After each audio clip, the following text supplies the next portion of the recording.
오늘 아주 시간 맞춰서 너무나 훌륭하게 다들 시간 내 입장해 주셔가지고 오늘 매우 기분 좋은 출발을 할 수 있을 것 같습니다.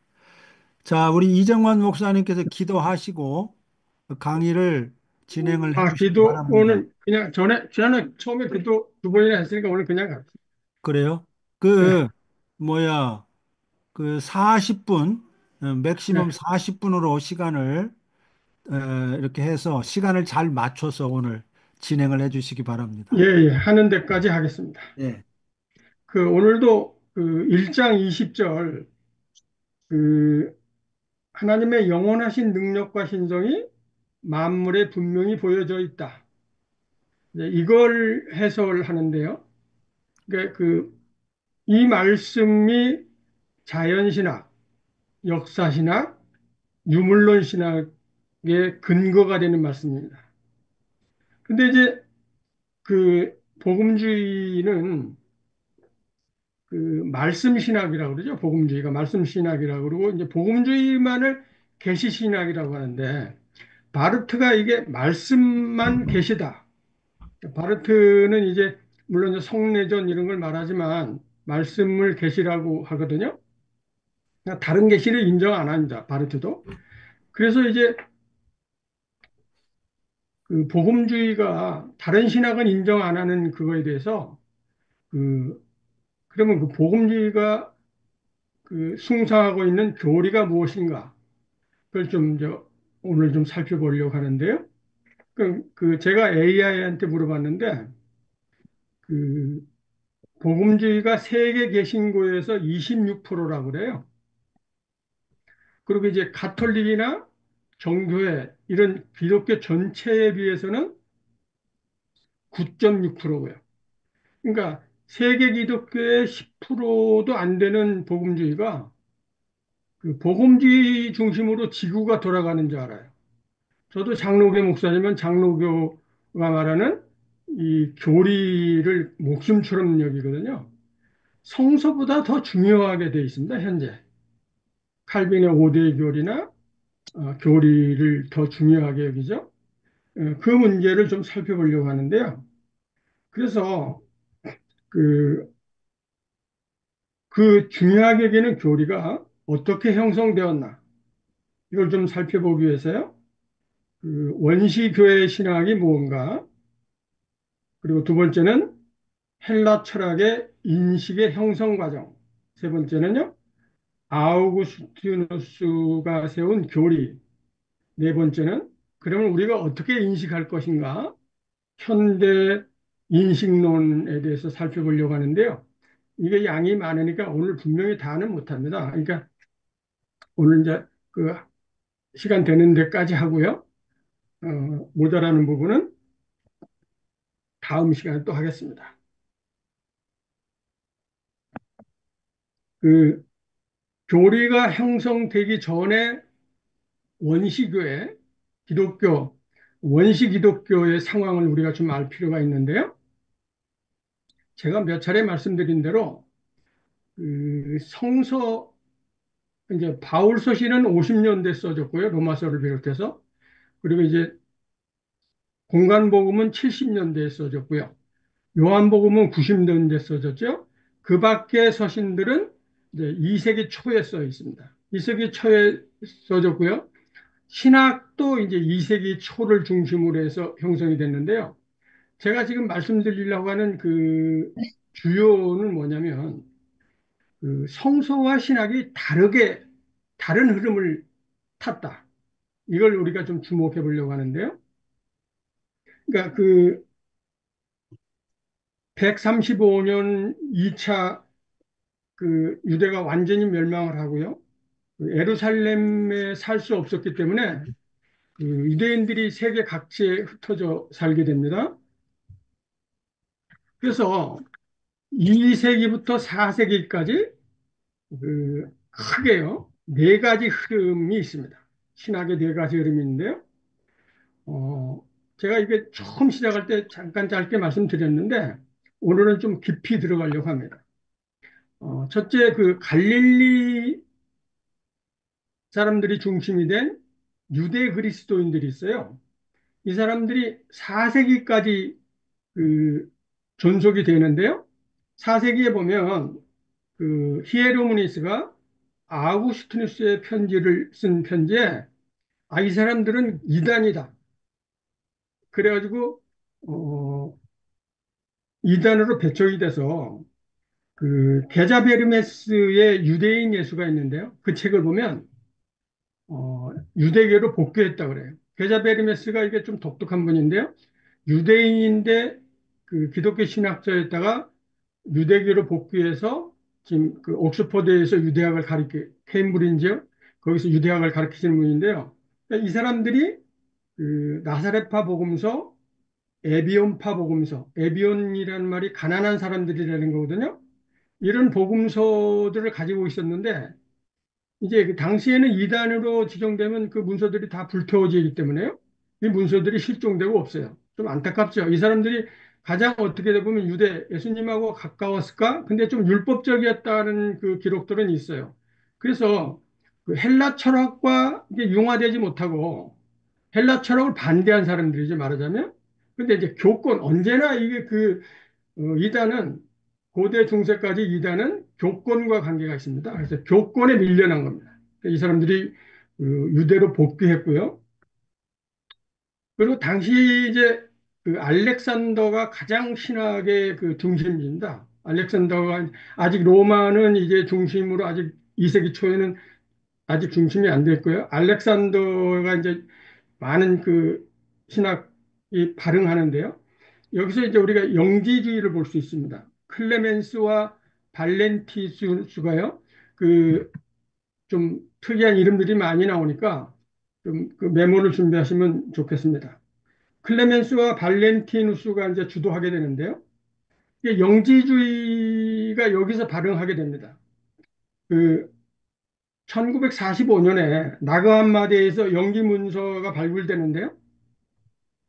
여기서 이제 도마복음이 나오죠. 제가 2016년에 기독교는 왜 도덕과 경건이 아닌 사랑인가 를 내면서 도마복음과 공관복음의 여러 구절들을 대비해서 분석해 놓은 거 있는데요. 오늘 여기서 다는 말씀드릴 시간이 어렵고요. 그 영지문서의 특징을 보면 그 서열이 있습니다. 높고 나쁜 차등이 있는 거죠. 이게 이제 그 깨달음으로 구원을 얻는 거기 때문에 깨달은 자, 깨달음에 있는 자, 무지한 자 이렇게 서열이 집니다. 그리고 이제 우월주의자예요. 그러니까 우수한 자를 우대하는 거고요. 그리고 이제 동질화를 개체보다는 전체주의가 있습니다. 동질화요. 하나만 그 예를 들면요. 그 이른 양 비유가 있잖아요. 이른 양 비유는 우리 공간복음서는 그냥 한 마리가 그 길을 잃어서 예수님이 찾아 나간 건데요. 그렇게 이야기한 건데 이 도마복음은 그 잃은 양을 찾고서 뭐라고 하냐면 내가 저 99마리보다 더 우수하기 때문에 내가 너를 찾으러 왔다. 그러니까 시양 같은 겁니다. 가장 우수한 거. 그러니까 지금 도마복음이 뭐 새롭게 그 각광을 받고 있는데요. 이거는 그 공간복음과 바울서신의 그 어떤 전승과는 전혀 대립되는 거기 때문에 아다나시우스에 의해서 아다나시우스가 그 숨어있던 그 수도원의 중심으로 있었는데 그걸 그 불태우라고 하는 걸 구스대원에서 불태우지 않고 땅에 파묻었다가 이게 발굴된 겁니다. 그리고 이제 그 우리가 주목할 이제 그 성서 중심의 흐름이 이레니우스고요. 이제 신학의 흐름이 오리게네스인데 이제 이레니우스의 성서 중심의 흐름을 우리가 이제 세 번째로 보겠습니다.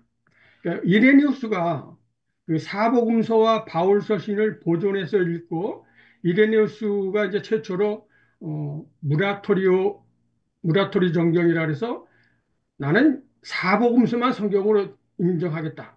이랬다가 나중에 이제 바울서신까지 해서 4세기에 와서 아다나시우스가 오늘의 27서의 성경을 정립하게 되는데요. 우리가 이레니우스를 보려면 그 우리가 잘 아는 대로 바울이 에베소 교회를 설립했잖아요. 이 에베소 교회를 사도 요한이 사목하게 됩니다. 그러니까 사도 요한이 에베소 교회를 사목하고 사도 요한의 제자가 폴리캅입니다. 그리고 폴리캅의 제자가 이레니우스예요. 그러니까 이레니우스가 그 에베소 교회에서 그 바울 서신을 접할 수 있었던 거죠. 이게 공간복음서와 같은 사복음서와 같은 흐름을 갖고 있다 하는 인식을 가질 수 있었던 거예요. 그러니까 그리고 이제 이레니우스의 제자가 히폴리투스인데 이 히폴리투스가 3세기 초에 이제 로마에서 사역을 하게 되는데요. 이게 이제 그 흥미로운 거가 당시의 교황이 이제 칼리투스인데 이게 16대 교황이고요. 이 히폴리투스가 최초의 대립교황입니다. 그러니까 히폴리투스가 그 16대 교황인 칼리투스를 인정 안 한 거예요. 당신의 신학이 도무지 이거 우리 성서와 달라서 나는 당신을 교황으로 인정할 수 없다. 그래서 그런 한 파가 히폴리투스를 교황이라고 해서 그 대립교황인데요. 그러니까 벌써 16대 교황까지 올 동안에 그 헬라 철학 중심의 신학이 성서와는 전혀 다른 사유로 어떤 흐름을 갖고 있고 그들이 교권을 장악하고 있었다. 3세기에 히폴리투스가 이제 대립교황이 됐던 거죠.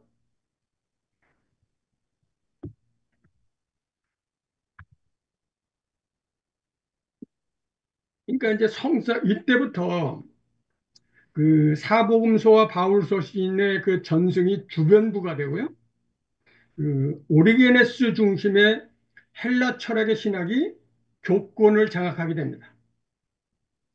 그러니까 오리게네스가 이제 그 카파도기의 신학자들 하고 이제 아우구스티누스 이렇게 내려오면서 교권이 형성되게 됩니다. 그 우리 여기서 그 성서 중심의 이레니우스와 헬라 철학 중심의 오리게네스가 어떻게 다른지 이걸 아는 게 이제 우리의 목표인데요. 그 우리는 현재 복음주의 신봉하는 교회가 성서를 제치고 어떻게 교리가 헬라 철학으로 세워졌는지 이걸 좀 확실히 알 필요가 있는 겁니다. 그래서 그 이레니스의 이단을 논박함이 있고요. 오리게네스의 켈수스를 논박함이 있어요. 그 두 가지 그 책을 이레니우스 것도 지금 그 우리나라에 번역이 되어 있고요. 그러니까 살펴보면 그걸 알 수 있습니다. 그러니까 그 이레니우스는 첫째로 그 영지주의를 반대합니다. 앞서서 말한 그 영지주의의 그 서열화, 우수화 하는 걸그 영지주의를 반대하고요. 사도 전승을 강조합니다. 그리고 세 번째로는 구약과 신약의 통일을 강조합니다. 이게 성서 중심이거든요. 그리고 이제 그 이레니우스가 세운 그 당시의 고대의 이단의 기준이 있어요. 이레니우스가 이단을 그 하나님의 창조, 하나님의 창조를 거부하면 이단이다. 그리고 두 번째는 성육신, 그리고 세 번째는요 그리스도의 육신의 부활입니다. 이 세 가지를 부인하면 이단이다. 이레니우스가 이렇게 주장한 겁니다. 이것이 말하자면 그 성서 중심으로 내려온 흐름의 기준입니다. 그리고 이제 특히 이레니우스는 그 헬라 철학이 가지고 있는 영은 선하고 육은 약하다. 이 플라톤 사유를 극렬하게 거부합니다. 그리고 이제 두 번째로는 그 로고스 개념을 요한복음 1장 14절처럼 원래 로고스가 이제 그 단어 의미로는 그 언어, 말이나 이성 이런 거지만 본래 가지고 있는 의미는 그 우주의 원리거든요. 이 우주의 원리로 그 헬라인들이 가지고 있는 사유를 그리스도의 인격으로 이리니우스가 그 해설합니다. 이게 이제 요한을 따른 거죠. 그리고 이제 마지막으로 그 헬라 철학의 흐름을 보겠습니다. 역시 이제 그 알렉산드리아에서 오리게네스가 알렉산드리아에서 활동을 하다가 이분이 이제 로마로 와서 활동을 하게 됩니다. 그러니까 이제 그 로마가 점점점 세계 중심이 되잖아요. 그러니까 처음에는 이제 그리스인들도 많이 흩어졌다가 처음에는 그 안디옥, 알렉산드리아, 로마 이 세 군데가 기독교 사상의 그 태동지입니다. 근데 이제 그 알렉산드리아 중심이 점점 로마로 오는 거죠. 그래서 이제 오리게네스가 이제 로마에서 활동하면서 암브로시우스를 거쳐 아우구스티누스에게 이제 내려와서 아우구스티누스가 그 오리게네스가 가지고 있던 그 사유를 그대로 받아서 교리를 형성하게 되거든요. 마지막에 아우구스티누스의 교리를 제가 살펴보게 될 텐데요. 이 가장 뿌리는 오리게네스다입니다. 근데 이 오리게네스가 그 당시 이제 신플라톤주의를 창시한 그 폴로토니시우스하고 스승이 같습니다. 암모니우스 사카스라고 하는 사람이 그 플로토니우스의 스승인데요. 이 플로토니우스가 신플라톤주의를 창시했어요. 그러니까 오리게네스하고 플로토니우스가 그 암모니우스 사카스한테 같이 배운 겁니다. 그러니까 이게 헬라 철학을 배운 거죠. 헬라 철학으로 당연히 이제 그 기독교 신학을 전개하게 되는데요. 켈수스를 논박함을 보면 그 켈수스가 헬라 철학자인데 기독교를 야만 종교라고 이제 비난을 하게 되거든요. 당시 이제 그 갈릴리 민중들이 믿었던 그 종교였기 때문에 그 헬라 철학은 그 그리스 로마의 귀족들이 믿는 그 사상이거든요. 그러니까 그 당시에 이제 그런 그 성만찬 이런 전승들이 잘못 이제 오해돼서 그 야만인들이 아기를 잡아먹는다 막 이런 흉흉한 소문도 있고 그랬다 그래요. 그러니까 오리기네스가 이거를 이제 캐스투스에게 논박을 하는데 헬라 철학으로 논박을 하는 겁니다. 우리는 절대 야만 종교가 아니라는 걸 철학으로 변증을 해야 되는데요. 여기서 이제 오리게네스가 플라톤의 이데아 사상을 수용하게 됩니다. 자, 플라톤의 이데아 사상 중에 가장 핵심이 뭐냐면요. 그 이데아는 그 하늘에 있는 본질을 말하고 이 땅은 그림자잖아요. 이 땅은 그림자이기 때문에 가짜죠. 그래서 악한 겁니다. 그러니까 본질은 하늘에 있는 본질은 선하고 땅은 악하다. 이게 플라톤의 핵심이에요. 그게 오늘날까지 선악을 좌우 이 땅을 악하게 보는 거죠. 그 아우구스티누 신학 정립도 여기에 기초한 겁니다. 세상이 악하다. 그러니까 기독교는 요한복음 3장 16절에요. 하나님이 세상을 이처럼 사랑하사. 우리 기독교는 세상이 아름답다라고 하고 출발하는 건데 이 그 헬라 철학은 세상이 악하다고 하고 출발하는 겁니다. 그러니까 그 이데아론에 의해서 두 번째는 그 헬라 철학의 중심은 영혼의 상승을 주장한다. 그러니까 그 도덕과 훈련을 통해서 나의 영혼이 하늘로 상승하는 겁니다. 그러니까 나의 경건과 도덕이 필요한 거죠. 헬수스가 이제 에피쿠로스 철학을 동원해서 이제 초자연을 부정하는데요. 에피쿠로스가 이제 삶의 철학을 한 사람이거든요. 에피쿠로스는 이제 초자연을 부정합니다. 근데 이제 그 이 사람을 들어서 헬수스가 초자연을 같이 부정하니까 오리기네스가 이제 그 초를 주장하면서 초자연을 주장하면서 이제 그 경험론적 사고를 넘어서 신비를 강조하게 됩니다. 여기다 또 이제 네 번째는 그 스토아의 이성과 도덕 수양을 평가해서 이제 에리게 오리게네스는 캐수스를 논박하면서 뭐라 그러냐면 하나님의 은혜가 반드시 필요하지만 스토아적인 자기 훈련이 필요하다. 제가 그 페북에 제자 훈련을 반대하는 글을 써서 논란이 많았는데요. 그러니까 제자 훈련, 이게 우리가 어떤 훈련을 통해서 우리의 그 신앙을 지킨다라고 하는 건 그 유대나 기독교 성서에 흐름은 일도 없는 겁니다. 그건 전적으로 그리스 철학에서 온 거예요.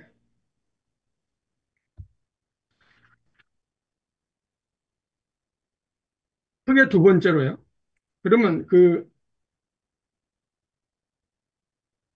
오리게네스가 이러한 그 신학 사상을 갖게 된 헬라 철학의 인식 과정, 그러니까 이 헬라 철학의 인식 과정이 뭔가를 좀 살펴보려고 합니다.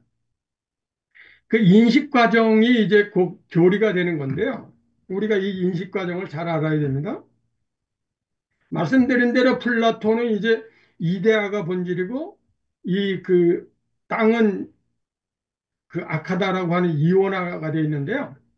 그 플라톤의 제자 아리스토텔레스는 스승과는 좀 다르게 설명합니다.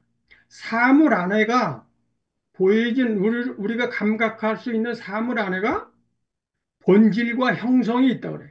그러니까 눈에 보이는 건 진료 재료죠. 그러니까 눈에 보이는 건 진료고 그 안에 형상이 있다 그래요. 이 형상이 외부적 형상을 말하는 게 아니고 플라톤이 말하는 본질을 말하는 거거든요.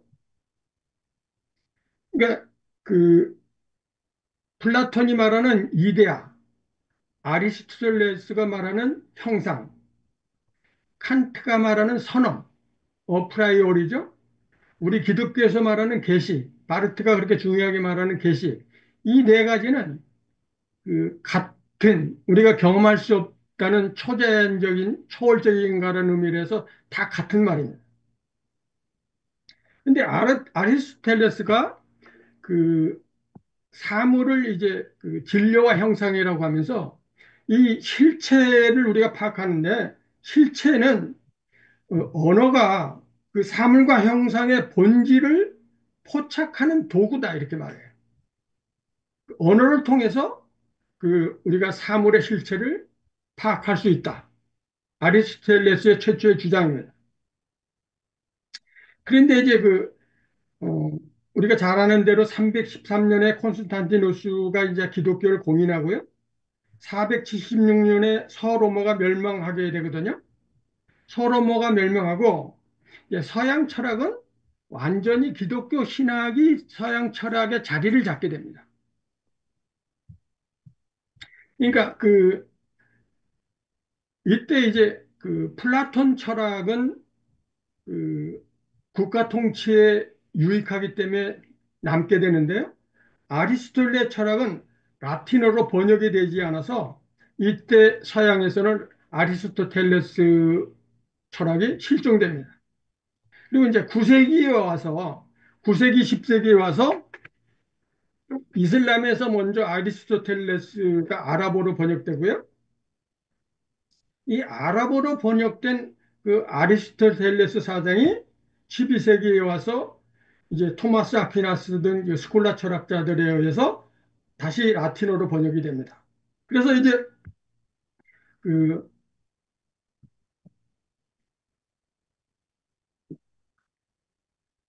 스콜라 철학이 아리스토텔레스 중심으로 세워진 거고요. 그래서 이제 카톨릭 신학은 아리스토텔레스 중심의 신학이고요. 개신교 신학은 플라톤 철학이 중심입니다. 그래서 개신교가 더 그렇게 그 남을 정죄하는 걸 선악으로 구분해서 정죄하는 걸 아주 즐겨 잘합니다. 내가 여기서 주목할 건 뭐냐면요. 그 중국의 백가쟁명 시대에 여러 사상이 있었는데 공자의 유학이 이제 살아남게 되는 걸 보면요. 그 한나라 무제 때 동중서가 그 공자의 유학이 그 백가쟁명 여러 사상 중에서 가장 국가를 통치하는 데 적합한 이념이기 때문에 유학을 채택해서 그때의 그 신료들을 훈련하게 되거든요. 그래서 이제 유학이 중국의 그 전통 그 이념이 되고요. 그때 묵가의 겸의 사랑이죠. 이건 그 실종되면서 20세기에 와서 다시 발굴되게 되거든요. 그러니까 그 유학은 그 위계, 질서, 서열 뭐 이런 게 있기 때문에 국가 통치에 적합하고요. 묵자는 그 공격하지 않는 것, 평등, 평화 이런 걸 주장하기 때문에 제국 통치에 맞지 않아요.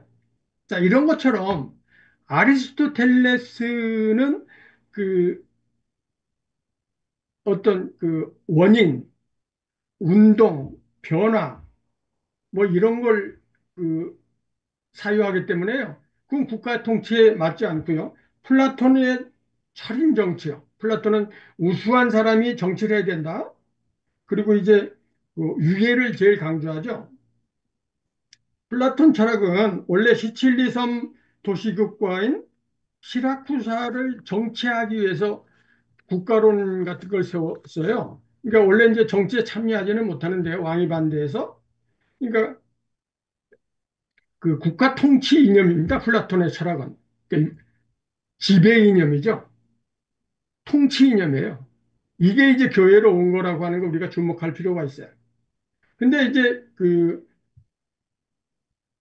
여기서 그 이제 아우구스티누스의 절대 진리, 위로부터 아우구스티누스의 신개념이 최고 선이고 제일 원인이고 이렇거든요.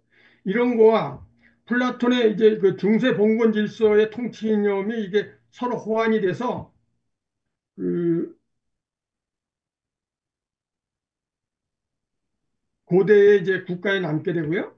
이제 12세기에 와서는 이제 아르스트 앞서서 말씀드린 대로 토마스 아퀴나스 안셀무스를 통해서 이게 이제 그 인간 이성, 윤리, 정치, 자연 이런 거를 연구하게 된 게 스토아 철학인데요. 이것을 루터가 거부하게 됩니다. 그 루터 당시에는 진보라는 개념이 모르는 미래로 가는 게 아니고요. 좋았던 옛날로 돌아가는 겁니다. 그러니까 플라톤이 본향으로 돌아간다. 우리 그 찬송가에도 본향으로 돌아간다. 그런 건 다 플라톤 사입니다, 이게. 플라톤이 이거 그 본질, 본향이 그 하늘에 있는데요. 하늘에서 이제 지상으로 올 때 레테강이라는 게 있다고 그래, 레테강. 거길 이제 영원히 땅으로 올 때 다 기억을 잊어버린다 그래요. 그러니까 기억을 회복하는 것, 옛날 기억을 회복하는 것, 본향으로 돌아가는 것, 이것이 플라톤에게는 구원입니다. 이게 이제 그 복음주의가 자름 잡고 있는 거죠. 그러니까 루터가 당시에 직전에 스콜라 철학을 버리고 1000년 전에 아우구스티누스 신학으로 돌아간 겁니다. 그래서 그 18세기 정도까지는 그 고문원 학자들이 다 철학자예요. 그 니체도 고문원 학자입니다. 옛날 걸 연구하는 거가 중심이었어요. 근데 이제 그 서양 철학의 중심을 보면 소크라테스 이전에는요, 그 변화가 중심이냐 아니냐 불변이냐 이게 이제 논쟁을 하게 되는데요. 그 아리스토텔레스는 변화를 따른 건데요. 그 헤라클레이토스, 탈레스 이런 철학자들은 그 세계가 변화한다고 주장을 합니다. 헤라클레이토스는 그 물가에 앉아서 한 번 흐르는 물은 다시 돌아오지 않는다. 그래서 세계는 변화한다고 주장하는 거죠. 네, 근데 이제 파르메니데스는 불변을 주장합니다. 파르메니데스가 그 로고스를 최초로 사용한 사람인데요. 플라톤은 이 변화하지 않는, 세계는 변화하지 않는다는 이 불변 철학을 따르게 됩니다. 네, 이런 철학들이 이제 스토아 인식론에 들어오게 되는데요. 그 스토아가 있기 전에 이제 아니 그 소크라테스가요. 그 소피스트들하고 논쟁을 하잖아요. 그 소피스트가 이제 궤변가들인데요. 그 소피스트들이 사물이 어떻게 연결되어 있는가를 사유하는 겁니다. 그래서 이제 그 왜 궤변이라고 하냐면요. 그 억견이라고 하기도 하는데요. 플라톤이 그걸 억견이라고 합니다. 독사입니다. 근데 화살이 날아간다가 있잖아요. 화살이 날아간다를 이 소피스트들은 그게 날아가는 게 아니고 그 정지된 것이 점이 계속 이어질 거다. 말은 되잖아요. 영어가 그렇게 된 거예요. 그 소피스트들은 그렇게 설명하는 거예요. 그러니까 이제 소크라테스는 그렇게 어거지로 말을 마치지 말고 그냥 모른다고 해라. 예? 그러니까 질문하라. 소크라테스는 그러니까 이런 인식론들을 받아서 4세기에 이제 플라톤이 4세기인데요. 기원전 4세기인데 한 4, 50년 후에 이제 스토아 철학자들이 발생합니다.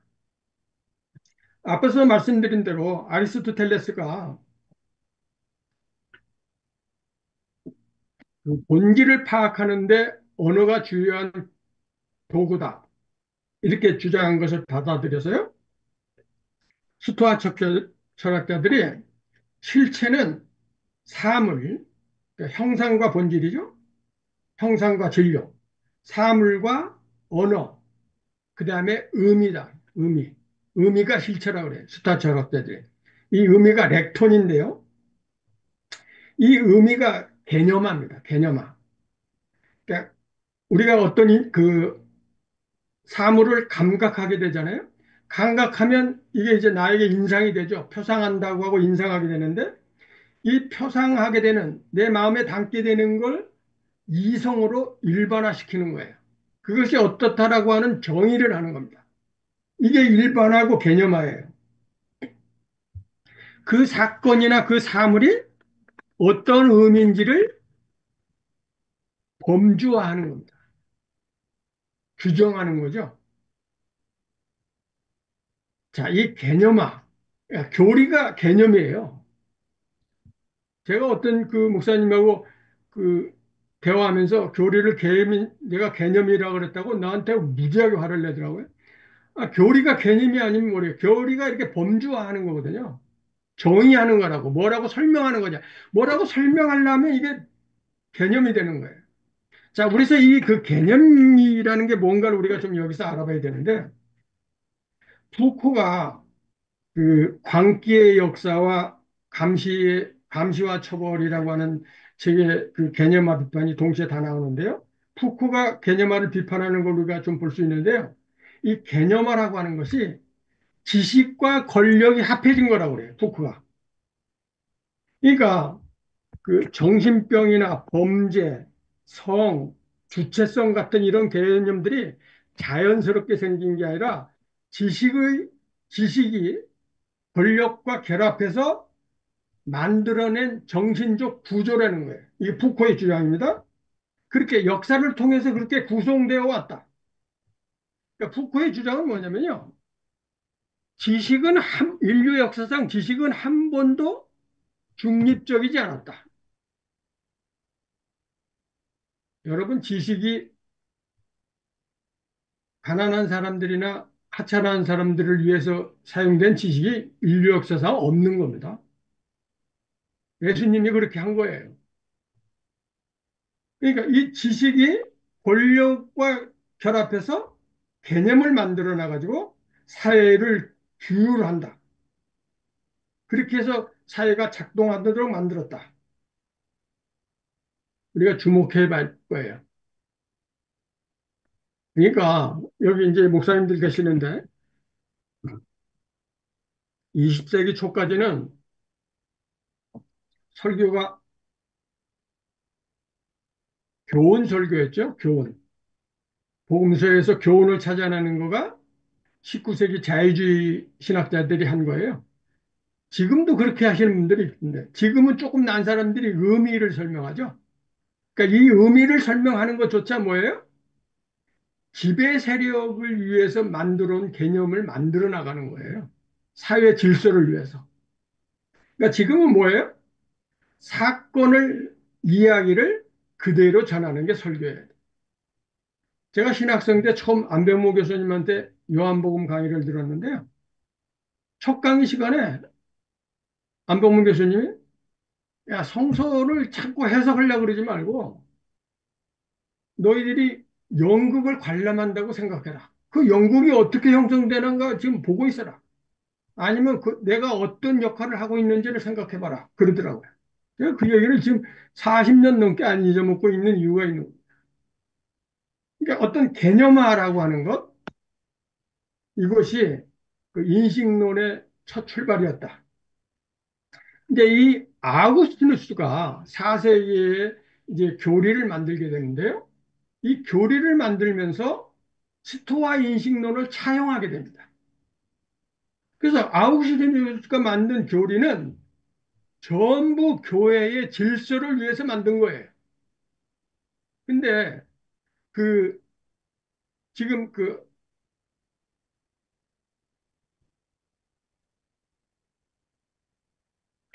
에리 프롬의 소유냐 존재냐의 책에 나와 있는데요.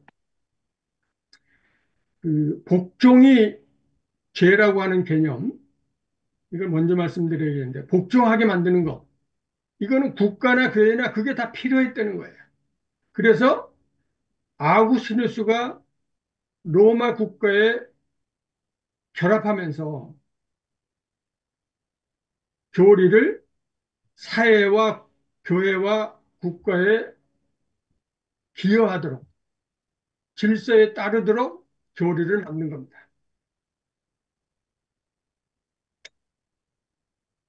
그러니까 거의 갔는데요. 그럼 짧게 아구스티누스 교리까지만 하겠습니다. 자, 아구스티누스의 핵심은 뭐냐면요. 신학의 핵심은 뭐냐면 첫째, 이용과 향유인데요. 이용과 향유가 아구스티누스 신학의 핵심입니다. 아구스티누스는 뭐라고 하냐면 세상을 이용해서 하나님을 향유하라. 그러니까 아구스티누스의 사유에 뭐가 있어요? 세상이 악하다고 인식이 되어 있습니다. 하늘이 선하고. 그러니까 이 악한 세상을 이용해서 신에게 가는 겁니다. 기독교 사유를 정반대로 말한 거예요. 하나님을 통해서 세상을 향유하는 게 기독교 성서 사유인데 아우구스티누스가 반대로 말했어요. 이게 왜 그랬어요? 플라톤 사유가 들어와 있기 때문입니다. 아우구스티누스는 신플라톤 철학자입니다. 그 한나 아렌트가 그 야스퍼스를 통해서 어, 아구스티누스의 사람 개념으로 박사학위를 받았는데 한나 아렌트가 아주 중요한 이야기를 하는데요. 자기가 내가 그 박사학위 논문 우리 그 책으로 번역되어 있습니다. 아우구스티누스는 사유에서는 사랑을 말할 수 없다 그래요. 아우구스티누스 사유는 사랑을 말해서는 안 된다는 사유라는 거예요. 왜요? 아우구스티는 질서를 강조하고 도덕을 강조하기 때문에 도덕은 뭐예요? 차별을 통해서 도덕이 발생하는 거죠. 내가 누구하고 차별하지 않으면 도덕이 아닌 거예요. 부정하고 불의한 것하고 차별을 해야 도덕이 형성되는 겁니다. 도덕과 경건이. 근데 사랑은 뭐예요? 부족과 도덕, 부정과 도덕을 환대하는 것이 사랑이잖아요. 이게 반대 개념이기 때문에 아구스티누스는 사랑을 말해서는 안 되는데 그가 사랑을 말한 건 세계의 인류 보편적 인식을 따른 거다. 황금률을 따랐다 그래요. 그 마태복음 7장 12절에 있죠. 내가 남에게 대접받고 싶은 대로 너도 남을 대접하라.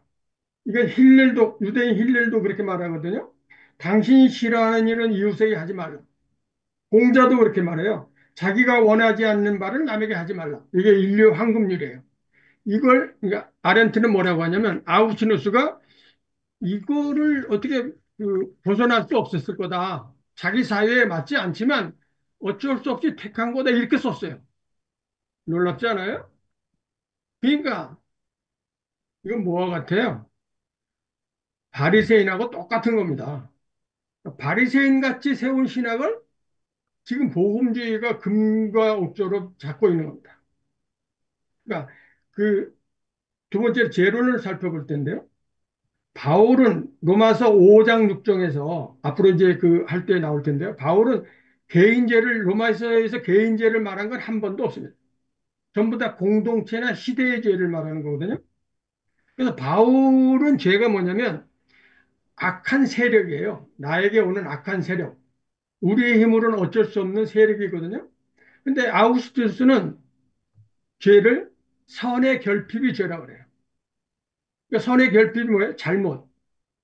이게 이제 도덕과 선을 통해서 신에게 가야 하기 때문에 내가 선한 사람이 되어야 돼요. 그러니까 그거지 못한 게 죄라는 거예요. 이걸 루터가 받아서 루터가 구부러진 의지가 죄라고 하고요. 현대 신학자들 모두가 그래요. 김세윤이나 김영환이 교만이 죄라고 하고요. 김기석은 탐욕이 죄라고 하더라고요. 이건 다 인간 의지 문제로 파악하는 거거든요. 이건 성서 흐름과 다른 거예요. 죄는 전적으로 영의 세력을 바울은 말합니다. 그래서 그 아우구스티누스가요. 그 로마서 5장 12절에 이제 바울은 그게 그 예수가 나타나기 전 아담 시대의 죄를 말하는 거거든요. 그래서 우리 그 원래 헬라어에는요. 우리 번역서도 그렇죠. 한 사람으로 말미암아 죄가 들어오고 이렇게 되어 있는 건데요. 5장 12절에요. 이걸 이제 히에르모니스가 불가타역으로 번역할 때 모든 사람이 아담 안에서 죄를 지었다. 모든 사람이 그 안에서 죄를 지었다. 이렇게 번역을 했어요. 히에르모니스가. 근데 이제 아우구스티누스가 헬라어를 몰랐다 그래요. 라틴어만 알아서 이걸 가지고 원재료를 만든 겁니다. 그러니까 불복종이 죄가 된 거예요. 그래서 그 불복종이 죄가 된 건 앞서서 말씀드린 대로 질서를 위해서 중요한 거죠. 그러니까 이건 아우구스티누스는 어떻게든지 그 교회가 하나 되고 질서를 세우고 국가에 헌신하고 봉사하고 이렇게 하기 위해서 원죄가 나온 겁니다.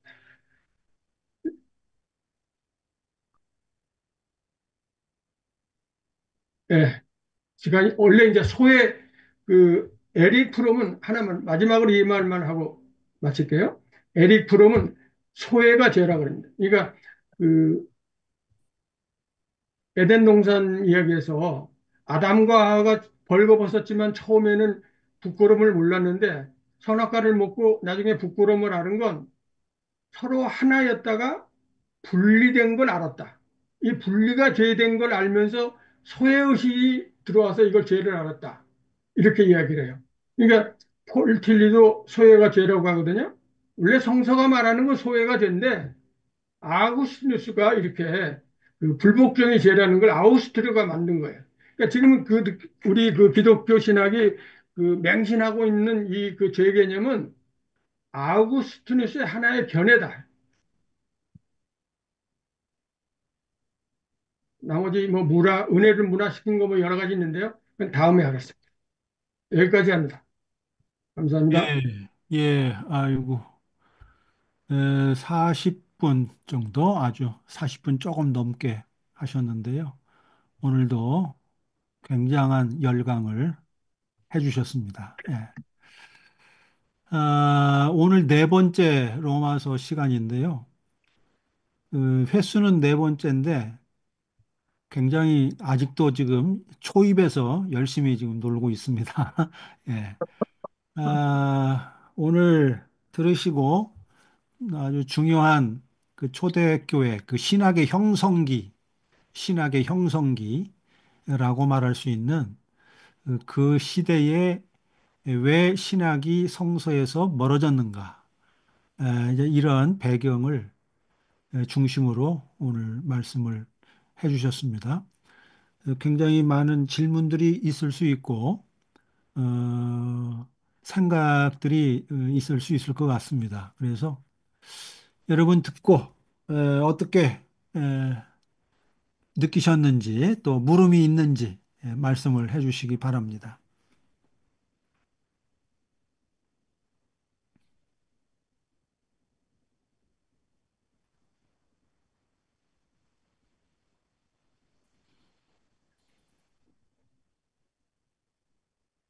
좀 어려웠죠? 예, 예, 조영신 목사님, 예, 질문은 아니고, 네. 질문도 뭐 좀 알아야 뭐 질문하는데, 모르기 때문에 질문하기 힘든 거고. 이제 느낀 점을 좀 말씀드리자면, 철학을 하는 사람이 왜 철학을 해야 되는가 하는 걸 오늘 확실하게 깨달았습니다. 특별히, 헬라 철학 이런 게 뭔가 중요하다는 거, 또, 이 신학이 발전하는 데 있어서 그 철학과 이렇게 이제 관계 속에서 역학적인 관계 속에서 혹은 또 정치적인 어떤 그런 그 관계 속에서 이렇게 이제 발전되어 왔다고 하는 거, 이런 게 아주 좋은 그 인사이트를 주게 되었고요. 그리고 이번 기회에 뭐 저는 뭐 철학을 제대로 뭐 배우지 못했고 뭐 관심은 있는데 오늘 그 말씀하신 것만 해도 큰 어떤 줄기라든지 흐름 이런 걸 좀 이렇게 이야기해 주셔서 너무 감사하고요. 특별히 이제 기독교 신학이 이제 정립되어가는 이제 어 이제 초창기라 할 수 있죠. 이제 그런 걸 중심을 해가지고 헬라 철학과의 어떤 관계 속에서 형성되어가는 이런 걸 이야기해 주시니까 상당히 많이 도움이 됩니다. 그래서 좀 거기에 관계되는 뭐 좋은 책들이 있으면 또 소개해 주시면 찾아서 또 개인적으로 또 공부도 하고 하면 좋겠다 이런 생각을 조금 했습니다. 민망하긴 하지만요. 제가 2023년 1월에 기독교 다시서기를 썼는데요. 아, 예, 예. 다시서기가 원시개혁서부터 종교개혁까지 그 신학의 흐름을 적어 놓은 겁니다. 그거 한번 읽어보시면 음, 나중에 다른 책 읽으실 때 굉장히 쉬워집니다. 예, 감사합니다. 예. 네. 예, 소감을 아주 말씀해 주셔서 감사합니다.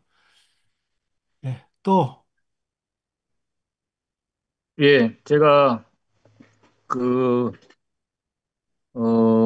기독교 이제 초기에 어떻게 해서 복음, 성서와 교리가 그렇게 차이가 많이 나게 된가에 대해서 잘 이해가 됐고요.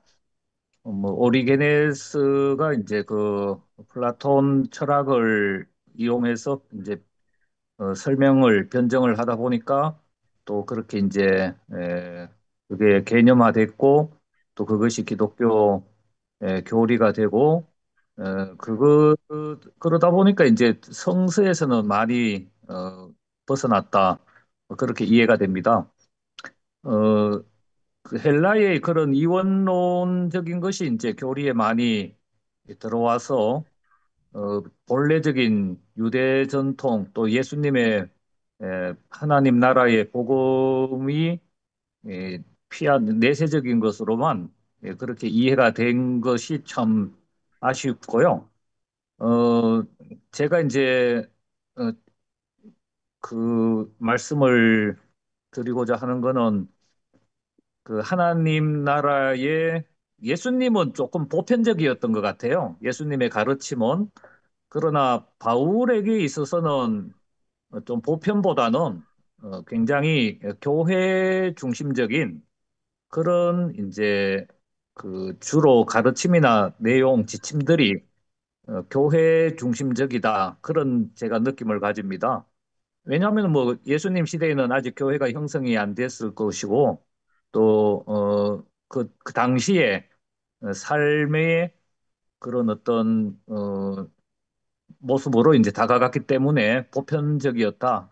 그렇게 여겨지고 바울은 그 예수님의 가르침을 현실화시키기 위해서는 바운더리가 교회라는 바운더리가 분명해야 되겠고 또 그것을 하나님 나라의 구현을 이루어지는 어떤 장소로 그런 현장으로 교회를 세웠고 또 교회 안에서의 하나님 나라를 이루기를 이제 원했던 것 같습니다. 제가 아까 이제 조금 의문이 드는 거는 아구스티누스가 이제 세상을 이용해서 하나님 나라를 향유한다 이런 이제 표현이 제가 이제 들어왔어요. 거기에 대해서 약간 이제 목사님께서는 좀 비판적으로 말씀을 하셨는데 어, 우리가 이제 신앙생활을 하면서 또 목회를 하면서 느낌은 세상은 이제 뭔가 역사적인 관점에서 우리가 세상에 대해서 관심은 가지고 뭔가 세상에 대한 어떤 책임감은 가지겠지만은 그러나 우리의 바운더리는 바울처럼 언제나 교회가 아닐까.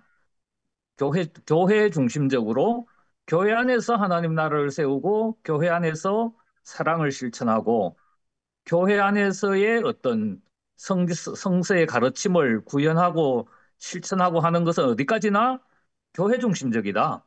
그러면 이제 세상은 교회를 세워가기 위한 어떤 도구적으로 이용을 하는 세상에서 뭐 이제 뭐 직장 생활도 해야 되고 뭐 세상과 접촉은 하지만은 어디까지나 성서를 구현해내는 장소는 그냥 보편 세상이 아니라 교회라고 여겨지거든요. 그런 측면에서 아까 어거스틴이 얘기했던 어떤 세상을 이용하고 또 이제 뭐 그 용어는 지금 정확하게는 내가 기억은 안 나지만은 세상을 이용해서 교회 안에서의 하나님을 하나님 향유하라. 나라를 구현해낸다. 그런 그런 이제 쪽으로 제가 이해가 되더라고요. 아니, 세상을 이용해서 하나님 나라를 구현한다는 건 아니고요. 네. 아구스틴은 세상을 이용해서 하나님을 향유하라는 건데, 지금 조 목사님이 말씀하시는 게 그 아구스티누스 사유하고 거의 비슷하거든요. 근데 제가 그걸 좀 설명해, 논박을 할게요. 그게 뭐냐면, 아구스티누스가 그 유대한 사상가인데, 그 영원히 현실로 왔다는 걸 아우구스티노가 최초로 밝힌 사람입니다. 그러니까 영원히 현재다라고 하는 걸. 그 영원성이 그러니까 이제 좀 설명을 하자면요. 미래가 현재에 와서 과거로 가잖아요. 그러면 그 시간을 재보면 우리가 미래가 현재에 와서 과거를 가는데 현재가 없는 거예요. 언제가 과거고 언제가 미래예요. 찰나거든요. 1초를 기준으로 삼을까요? 어떻게 할까요? 금방 왔다 과거로 가잖아요. 근데 그게 이제 아ugustin가 뭐라고 하냐면 그 포착되지 않는 현재를 이제 하나님 나라로 사는 게 영원이라고 그래요. 아, 놀라운 발견이에요. 그러니까 이제 좀 쉽게 말하면, 어, 시간 가는 줄 모른다. 뭐 이런 거 있잖아요. 그렇게 살아라는 거예요.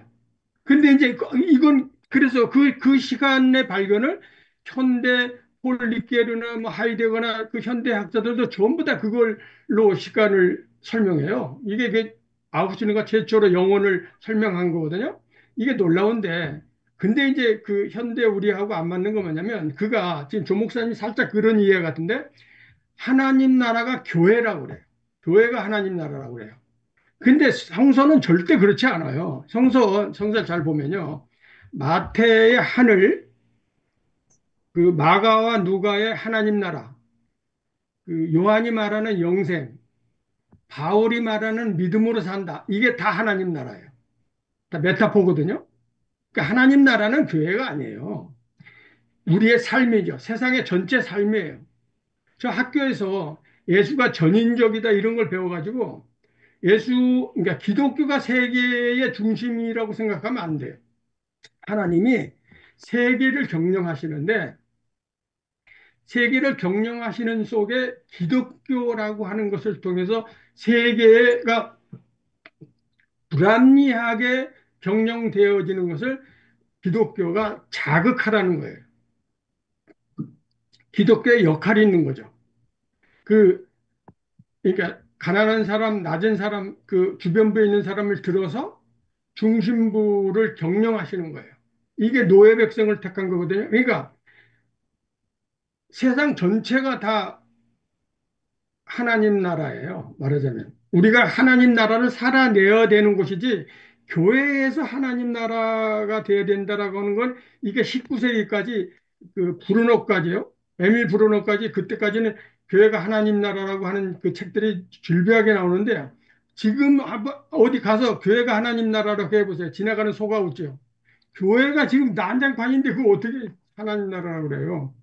그러니까 뭔가 주목사님처럼 어떻게든지 이걸 꾸려내자 이거 말고요. 그러지 말고 교회에서 우리가 하나님의 말씀을 익혀서 세상에 나가서 하나님 나라를 사는 거예요. 교회에서 하나님 나라를 꾸려 나가는 게 아니고요. 그러면 교회가 그 하나님 나라가 고립되는 거죠. 예수가 그렇게 말하지 않았어요. 예수의 산상수훈이라든가 그 누가복음의 그 하나님 나라 비유 설교라든가 전부 다 세상 이야기잖아요. 그 아까 이제 초중에 말씀하신 그 바울은 교회다. 그건 맞는 거예요. 왜냐하면 바울 서신의 전부는 다 로마서까지도요. 각 그 개교회의 문제를 해결하기 위해서 쓴 거예요. 어떤 신학 사상을 펼치기 위해서 쓴 게 아니에요. 예수님은 그 어쩌면 그 유대 아니면 세계 전체에 이방까지 어떤 그 삶 전체를 포괄하는 걸 설계하신 거라면요.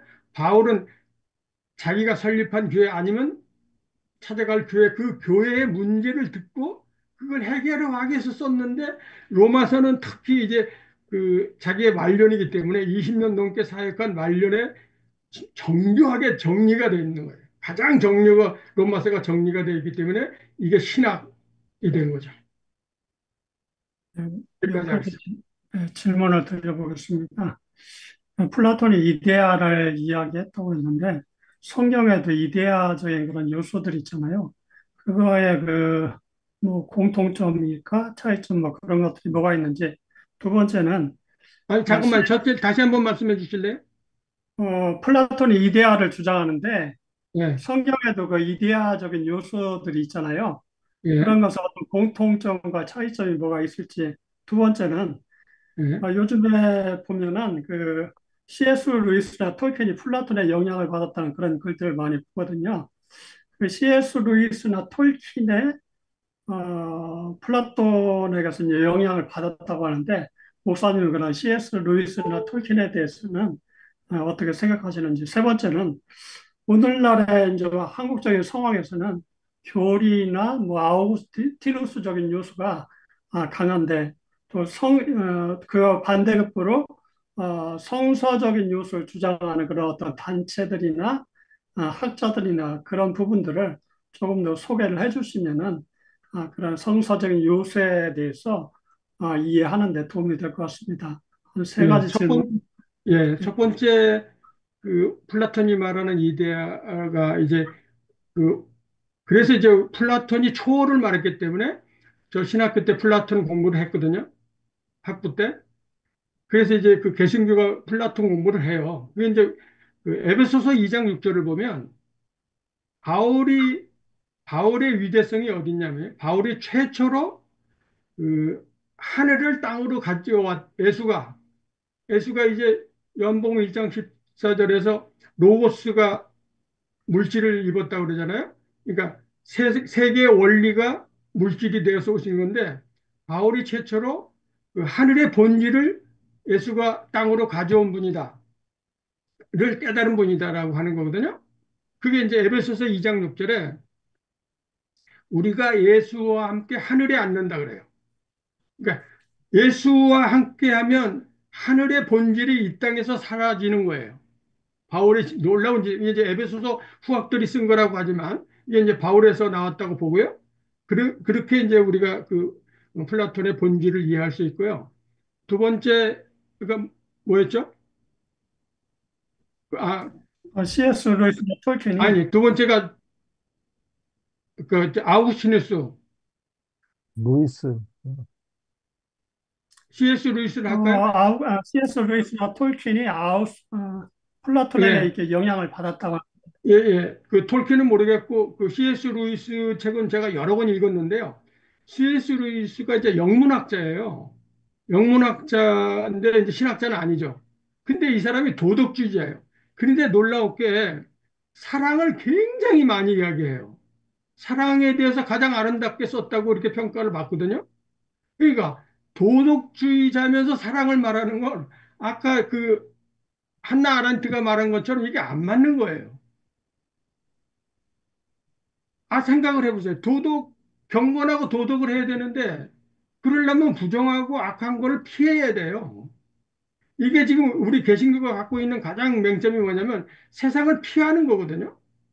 우리 성서의 가르침은 절대 그 피하는 게 아니고, 예수님은 그 세리와 성면의 여인하고 같이 숙식하시고 같이 사셨잖아요. 그 집에 그 세리의 집에 가서 같이 먹고 자고 하신 분인데, 그걸 도덕을 하려면 그런 사람들을 피해야 되거든요. 그러니까 사랑하고는 같이 살 수 없는 형국은 그런데 C.S. 루이스가 그 설명하는 거예요. 그렇기 때문에 그 C.S. 루이스는 플라톤주의자인 거예요. 원래 이제 그 성서하고 안 맞는 건데 이제 복음주의에서 플라톤을 봤기 때문에 받아들인 거죠. 그리고 두 번째 아구스티누스 뭘 물어보셨던가요? 어, 그 현실에서 이제 아우구스티누스적인 모습은 많이 뭐 교리 강조하고 그런 걸 많이 보는데 그 성서 쪽을 강조하는 그런 단체나 어떤 아, 학자들이 있다면 이렇게 소개를 해주시면. 예. 지금 그 우리나라 성서학자가 쉬운 두 명이라고 하는데요. 제가 빈군수 선생님하고 통화가 하는데, 빈군수 선생님하고 성서학계 들어오라고 이제 성서학계 총무가 전화가 와서 알았대요. 쉬운 두 명인데, 자, 쉬운 두 명이 성서 해설서를 쓴 사람이 한 명도 없어요. 근데 이건 우리나라 학자만 가른 게 아니라 세계의 성서 해설서를 쓴 사람이 한 명도 없어요. 그러니까 주석서하고 해설서는 다른 거예요. 주석서 한 줄 가지고는 그 성서의 그 맥락을 이해할 수 없어요. 김근수 선생님이 유일하게 사복음서하고 로마서를 해설했어요. 세계에서 유일한 분이에요. 그러니까 그분 책을 읽으시면 성서를 우리가 이해할 수 있어요. 그러니까 단락으로 구분을 해서 이제 근데 이제 그건 있어요. 저하고 같이 작업을 하다 보니까 단락 나누기를 저하고 좀 다르더라고요. 그러니까 단락 나누기를 서로 다르게 할 수 있어요. 근데 김구수 선생님이 해놓은 거를 우리가 보고 참고할 수 있죠. 그 김구수 선생님이 5개 국어를 해요. 굉장히 탁월하신 분이에요. 그러니까 현대 독일의 신학들을 즉각 소개하시는 분이에요.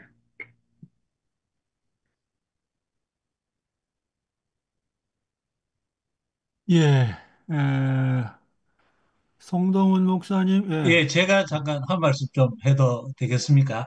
네. 네, 네, 저는 이제 우리 오늘 그 강의를 들으면서도 그렇지만 기독교가 한쪽의 기독교라는 생각을 사실은 저는 굉장히 많이 하거든요. 이게 무슨 말인가 하면 성경은 유대인들의 관점에서 유대인들이 만든 하나님이라는 생각을 저는 하게 되거든요. 이것이 이제 오늘 말씀하신 것처럼 서양의 철학과 서양의 신학이 결합되면서 현대 이제 기독교로 이제 이렇게 만들어진 거죠. 근데 만약에 예수님이 또 하나님이 만약에 동양 쪽에서 이 성경이 세워지고 또 동양 쪽의 하나님으로 이렇게 발전을 해왔다면 동양적 사고에 하나님의 모습들이 그려지고 반대로 동양 철학과 동양 어떤 사상으로 지금의 신학이 설립 안 됐을까? 그러면 지금 우리가 지금 바라보고 이야기하는 것은 서양 쪽에서 만들어진 철학과 신학을 가지고 지금 우리가 이제 하나의 어떤 신학도 정립을 하고 책도 쓰고 이렇게 이제 하는 것 같다. 그 저는 혹시 김협영 박사님이라고 아시는 거 잘 모르겠습니다. 예, 전 잘 그 모릅니다. 도의 신학을 이제 이야기하신 분이고 실제적으로 뭐 세계 종교학에서도 굉장히 이제 그 인정을 받으시는 분이신데 저는 그 도의 신학을 잘 모릅니다. 제가 이제 도의 신학이 있다는 것만 알고 있고, 제가 지금 기본 서양 중심의 신학을 제가 어느 정도 이제 좀 알게 되면, 어, 도의 신학을 통해서 한쪽의 기독교, 한쪽의 하나님이 아닌 진짜 그 동서양 전체를 아울 수 있는 하나님이 있지 않을까. 저는 이런 이제 좀 위험할 수도 있고, 저는 오히려 제가 생각하는 것이, 우리가 한쪽의 하나님에 대해서 알고 있는 것이 아닐까 하는 그런 생각들을 저는 이제 가끔씩 해보게 되거든요. 그래서 서양 철학과 서양 신학의 결합에서 만들어진 하나님이 있다면, 동양 철학과 동양 사상에서도 충분히 우리가 하나님 상을 그려볼 수 있지 않을까 하는 이런 생각을 저는 해보게 되는 거죠. 그래서 저는 예, 현대 기독교가 한쪽의 기독교라는 생각을 저는 이제 해보게 되는 겁니다. 예, 그렇게 하시는 분들이 현재 그 유영모 신학이라든가 있어요. 우리 이제 고명훈 목사님이 잘 아실 거예요. 그 감신대에서 그 동양학 통해서 신을 설명해내는 작업들을 하거든요. 그런 작업들을 해요. 근데 어, 이제 우리 공부 여기는 좀 성서가 뭔지를 좀 더 확실히 좀 알아보자. 그리고 이제 사회가 어떻게 형성돼 있나, 그리고 현대신학 이렇게 공부하려고 지금 좀 중심을 잡은 거고요. 좀 이제 송 목사님 말씀하시는 것 같이 이렇게 좀 범위를 더 넓게 잡아서 공부하는 것도 또 유익한데요. 그러니까 이제 너무 이렇게 그 넓게 잡지 말고 우리는 좀 어, 잃어버린 성서죠. 그러니까 자 이거예요. 4세기에 성서가 정립되고요. 1000년 동안 성서를 기독교가 잃어버렸어요. 그 그러니까 라틴 신부들이 글도 대반 다 모르고요. 설교도 없었어요, 당시에는. 루터가 성서를 발굴해낸 거예요.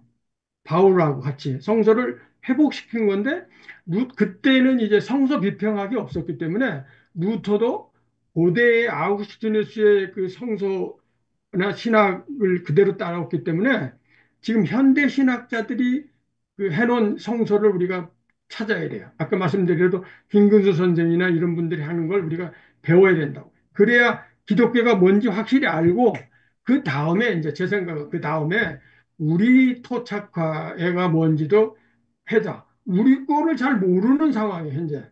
그러니까 현재 제가 늘 말하지만 복음주의 대부분의 교회가 성서에서 벗어나 있어요. 우리 그 정경선 목사님 자주 이야기하는 기독교 2000년 역사가 성서의 오독의 역사다. 성서를 잘못 읽어갖고 이렇게 된 거거든요. 그러니까 우선 성서를 좀 바로 알자. 이게 먼저 중심입니다. 네. 우리 도윤수 전도사님, 예, 손을 들어주셨습니다. 예. 아, 네, 정말 감사드리고요. 기독교 다지서기 읽으면서 그러니까 서양 철학, 특히 플라톤 철학이나 이런 부분들이 교리랑 합쳐져서 이렇게 됐다는 게 저는 되게 처음 듣는 거였어요. 사실은 목사님 통해서 그 전에 이제 진보적인 신학을 통해서 어떤 가난한 자들에 대한 관심 이런 것들은 알고 있었는데 그러니까 되게 이해가 많이 됐고요. 그 도덕과 경건보다 사랑이 먼저라는 말도 저는 절감을 해요. 왜냐하면 지금 교회 안의 문제도 그렇지만 제가 어쨌든 신대원을 다니고 있으니까 장신대 예를 들면 지금 목회자 후보생들이잖아요. 그러면 대부분의 그 씨름이 그 나의 도덕, 쉽게 말하면 우리가 가르쳐온 내가 도덕적인 거에서 일탈돼 있는 거에 대한 괴로움, 결국 그거거든요. 그러니까 나의 어떤 도덕, 비도덕적인 또 그래서 그 소위 말하는 세상의 사람들을 비도덕에서 어떻게 하나님 앞으로 인도할 것인가. 그러니까 비도덕적인 거에서 도덕적으로 되는 것이 하나님 앞에 바르게 산다는 이런 고민들이 대부분이에요. 근데 아시겠지만 그거는 우리가 죽을 때까지 거의 해결이 안 되거든요. 그러다 보니까 가난한 자의 관심은 없진 않지만 결국 우리가 도덕적이냐 안 도덕적이냐에 거의 모든 걸 바치기 때문에 제가 볼 때는 정말 오늘처럼 이렇게 하시는 게 너무 중요하다는 생각이 들어요. 네, 이상입니다. 네. 예. 감사합니다. 예, 질문은 아니고요. 예. 우리 이신건 교수님, 예. 네, 오늘 그 로마서 중심으로 로마서 공부를 하는 줄 알았더니 이제 좀 더 폭넓게 시야를 넓혀서 성서에서 교리로, 교리가 로부터 성서 이런 말씀하셔서 어떻게 보면 교리사가로부터 강의 듣는 느낌이 들었어요.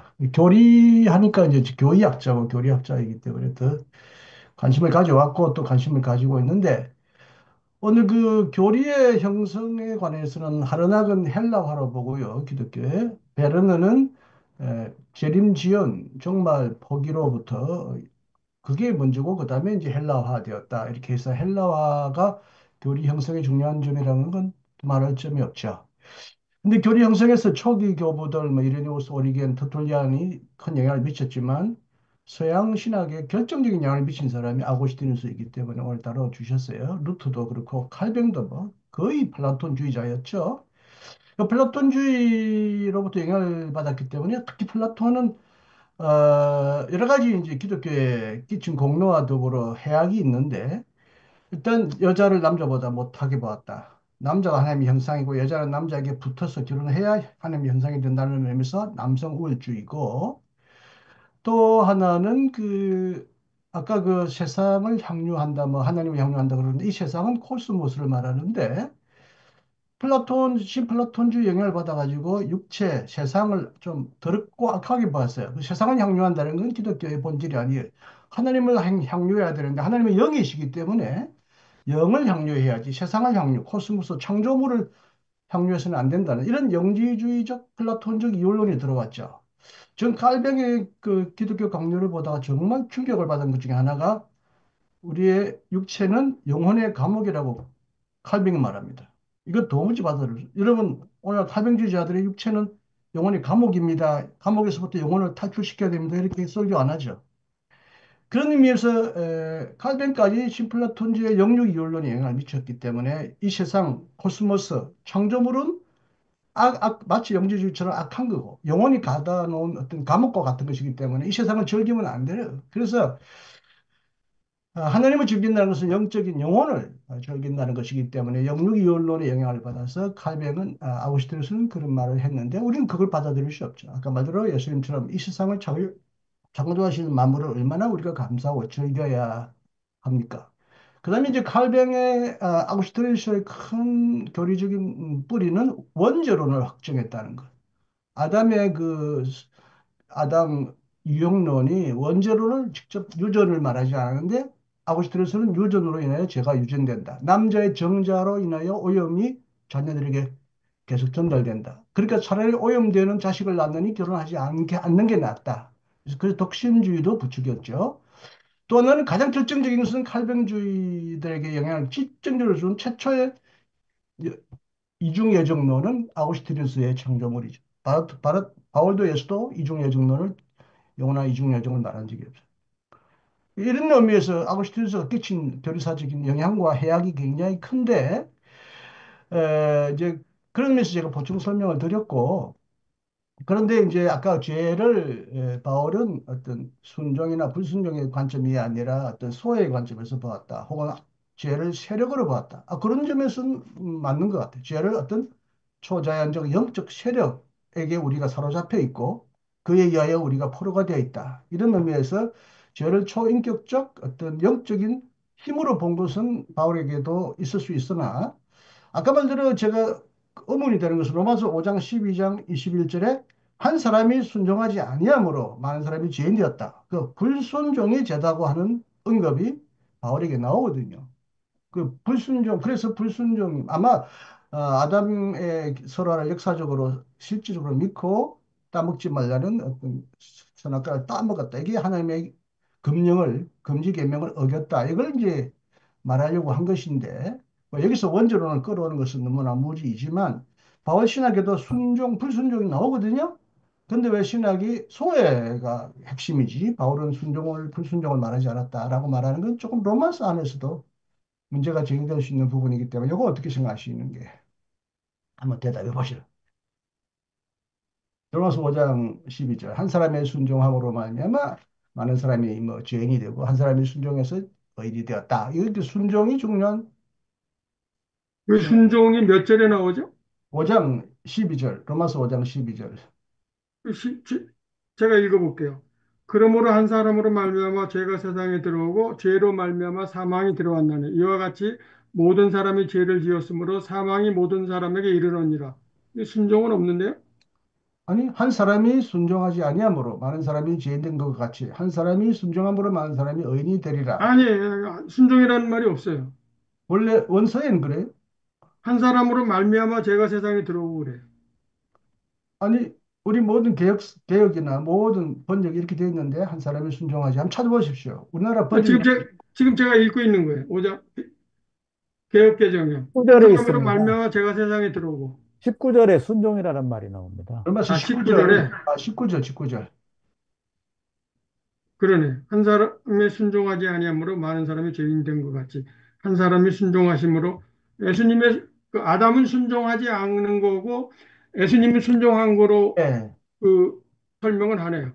그러니까 이렇게 그 그러니까 불복종 이걸 기독교 죄의 핵심으로 이렇게 한 구절을 가지고 삼는 건 무리다 이렇게 이야기하는 거죠. 예. 저도 한 말씀, 네, 네, 네. 예, 네, 김정일 목사님. 그 이제 어, 다른 질문도 좀 있지만 시간 관계상 좀 다른 기회에 하기로 하고요.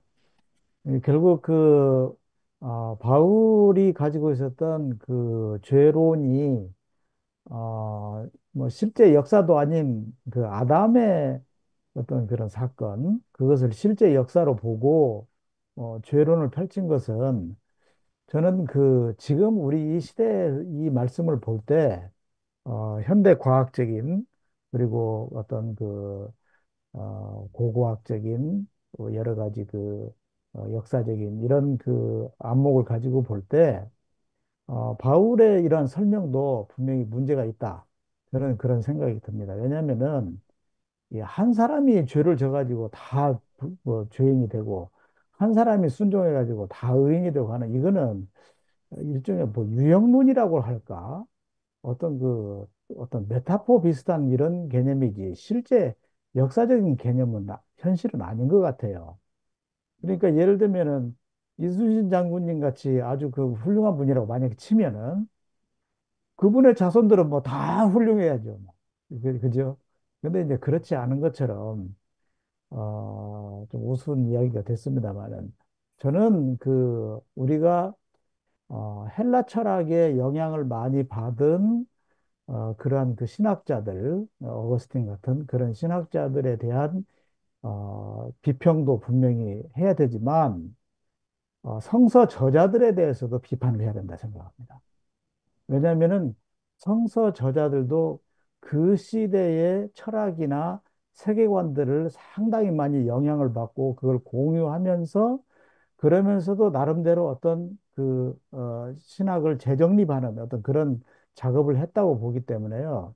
그렇다면은 그들이 영향을 받았던 뭐 헬라 철학이 됐던 혹은 구약으로 가면은 고대 근동의 세계관이 됐던 그런 영향을 받은 흔적들이 많이 나타나는데 거기에 대해서는 적절한 비판이나 비난이라기보다는 적절한 비평이 필요하다 하는 그런 생각을 좀 해보게 됩니다. 그래서 바울 사도께서 아담의 죄 때문에 모든 사람이 죄인이 되었고 예수님 때문에 모든 사람이 그래 순종하게 되었다 하는 이런 그 논지도 뭔가 비약이 심하고 거북스럽습니다, 솔직히.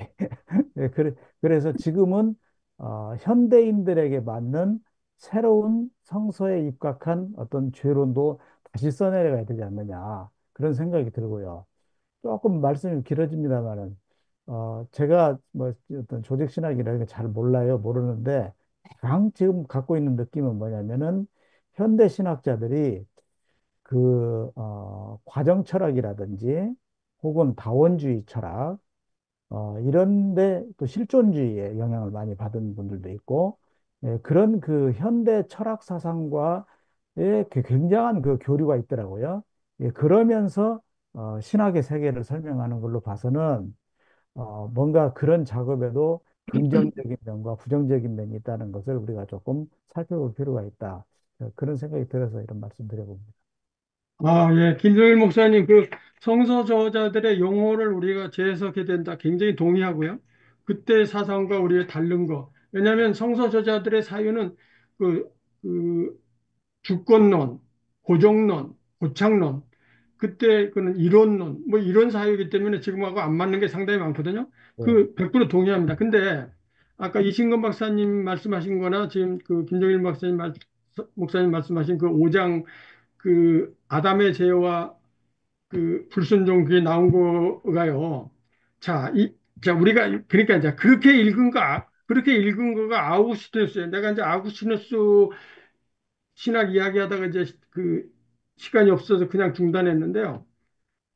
바울은 지금 그 김정일 목사님이 말한 개인의 이야기는 절대 아닙니다. 바울은 지금 시대의 이야기를 하고 있는 거거든요.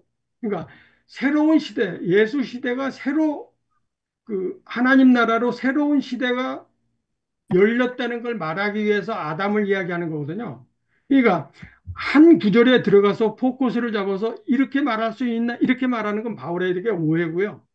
전체 맥락으로 바울이 지금 뭘 말하려고 하는가를 봐야 돼요.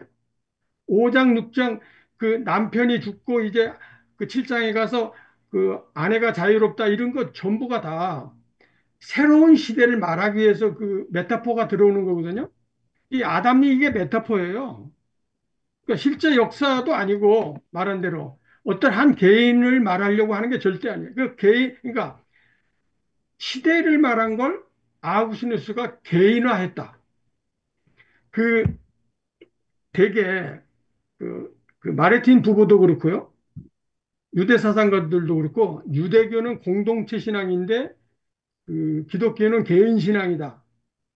다 이렇게 돼 있는데 그거는 다 신학자들이 그렇게 말하는 거지 성서가 그렇게 한 게 아니에요. 바울 이 로마서에는 개인이 없어요. 전부 공동체나 시대예요.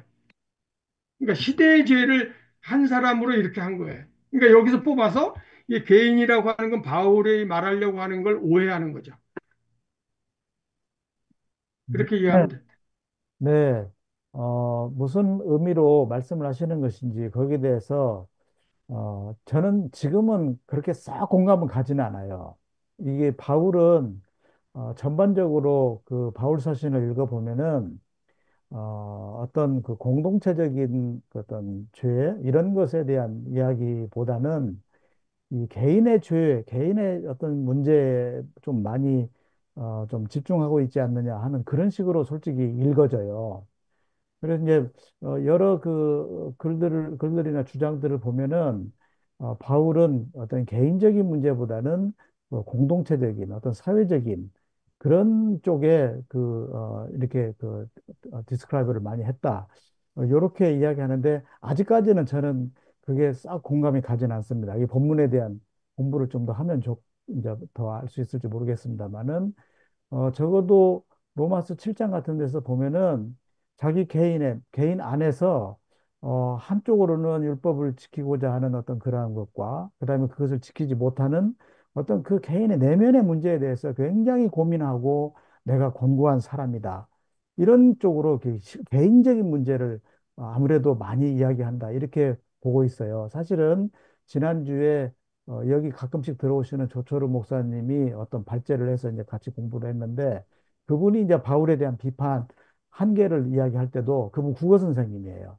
근데 바울 서신을 보면은 역시 개인에게 많이 치중하고 있다 하는 그런 식으로도 그렇게 읽더라고요. 그래서 요거는 뭐 꼭 그렇다는 것이 아니라 이제 그런 견해들이 있으니까 좀 더 공부를 해보겠습니다. 예, 예. 7장, 그러니까 7장은 개인으로 읽을 수 있습니다. 7장은. 그래서 어떤 학자는 이제 7장은 바울이 쓴 게 아니다. 구원받은 사람이 왜 그 죄를 토로하냐. 그렇게 말하는데 그게 아니고 바울은 그러니까 이게 내 개인 신앙, 이제 개인적 표현은 맞지만, 7장의 개인적 표현은 맞지만, 내 개인 신앙을 독려하기 위해서 그 글을 쓴 건 아니다. 그 말. 네. 예. 어쨌든 그거는 서로의 생각에 어쨌든 편차가 있음을 우리가 인정하고요. 오늘도 여전히 매우 뜨거운 논쟁을 하고 있습니다. 이거는 이제 제 질문은 아니고요. 우리 그 모임 21세기 공부 모임에서 가장 중요한 실무를 맡고 계신 우리 고명훈 목사님께서 지금 이 시간에도 줌을 녹화를 하고 있습니다. 그래서 직접 물을 수가 없기 때문에 저에게 톡을 보내주셨어요. 그래서 제가 고명훈 목사님 질문을 대신 읽어드리도록 하겠습니다. 네. 기독교 신앙 그리고 교리에 대한 흐름. 왜 오늘의 교회가 이처럼 폭력적이게 되었는지를 이해할 수 있게 된 시간이었습니다. 부활절 기간을 지나고 있습니다. 교회 안에서는 여전히 죽음과 부활, 생명과 부활에 대해서도 심각한 오해를 벗어나지 못하고 있습니다. 말씀 중에 나온 죄와 관련된 오래 묵은 교리적 오해처럼 부활, 생명, 구원에 대한 감격이나 자유와 해방이 아닌 지옥 가는 것을 피하고 싶어 하는 수준에 머물러 있는 것도 교리가 초래한 이해의 왜곡 때문이라고 생각합니다. 특히 육체는 죽어도 영혼은 지옥에 가거나 천국에 간다는 식의 영과 육을 철저하게 이분법적으로 이해하는 영혼 불멸이라는 이해가 교회 안에서 일반적인 교리로 이해되고 있습니다. 여전히 죽지 않고 영혼으로 남아 있으며 죽고 다시 사는 부활, 죽음을 깨뜨리는 다시 삶은 자체가 죽음을 깨뜨리는 다시 삶은 자체가 모순이 될 수밖에 없고, 그러니 부활은 전혀 놀라운 생명 사건으로 실감되지 않게 됩니다. 영과 육을 총체적으로 이해하는 성서의 증언과 사유에서 어긋난 이런 식의 교리가 계속해서 강화되는 것은 굉장히 슬픈 현실이라고 봅니다. 오늘 우리가 이렇게 공부한 것처럼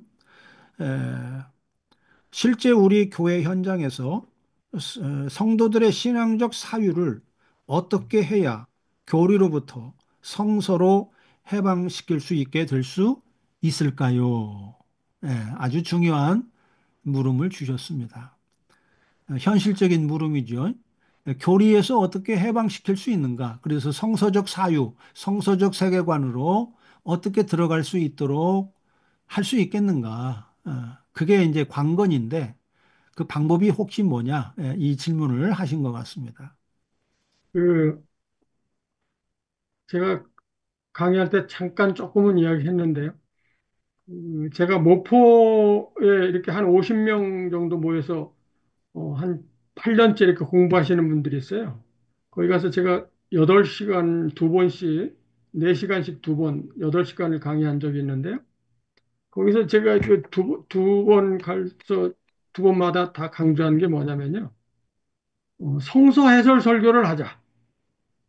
그러니까 성서 본문을 좀 길게 잡아가지고요.